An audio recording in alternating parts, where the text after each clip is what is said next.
I'm Sam Morgans, and I'm going to be performing the range of motion for the upper spine and lower extremities.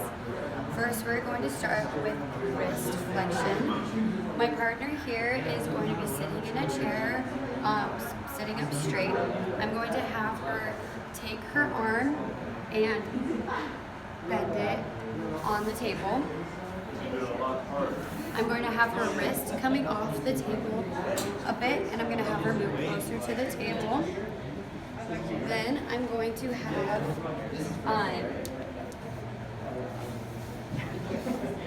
have her move her wrist like downwards. I'm going to start with putting the goniometer on the axis of the center of the fulcrum on the lateral aspect of the wrist over the triquetrium. And then I'm going to have the stationary arm lateral midline of the ulna. I'm going to have then the moving arm on the fifth metacarpal lining up. So for wrist flexion, I'm going to have her move her wrist downwards. Normal flexion would be 70 degrees, and this is in the sagittal plane. She ended up getting around 79 degrees, which means that she had higher than the normal range of motion. So then, I believe that is all for wrist flexion. Okay, for the second one, we're going to do the spine extremity, and that we're going to do the lumbar flexion range of motion. You can do this either with these, or you can do it with a goniometer. We're going to do it with a goniometer because it's easier. I'm going to have my partner stand up, and I'm going to have her move forward a little bit to get her, actually move this way. It's okay, because she's going to be bending forward. But what I'm going to have her do is put the stationary, I'm going to have her stand up straight, arms to the side. I'm going to put the stationary on her lateral condyle of her femur, right there. And then I'm going to have that's where the axis is the greater trochanter of the femur, and the stationary arm is the lateral condyle of the femur.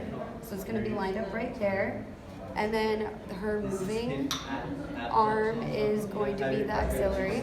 What I'm going to have her do is just bend forward. You just bend forward. And I'm going to make sure that she does not use her hip in this process. Is that as much as you can bend forward? I think so. Yeah. He's at 60 normal Okay. range of motion. And so the normal range of motion is 45 degrees, and it seemed like she got 50 degrees. So she got a higher range of motion for lumbar flexion. Okay, so the last one we're gonna do is ankle plantar flexion. So I'm gonna have her sit on the table. Come. You can sit across this way. Oh wait, no, that's okay. Yeah. So she can sit with her legs coming off of the table, and then what we're going to do is we're going to just test the flexion of her ankle, and we are going to, with leg bend, we're going to have her legs flexed. And so the axis for ankle plantar flexion would be the lateral malleolus, and that's where we'll be putting the middle of the goniometer. And then the stationary arm is going to be the lateral side of the tibia. The moving arm is the parallel to the fifth metatarsal. So I'm going to have her, for plantar flexion, I'm going to have her push her foot down. And normal range of motion is normally 50 to 70 degrees, and she ended up having 50 to 70. So we're gonna try that one more time. 50 to 70 degrees.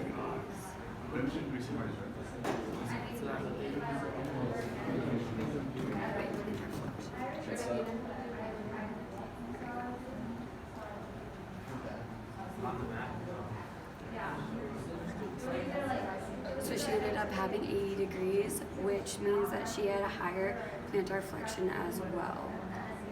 And I would hold the back of her leg to make sure that she wasn't compensating for anything.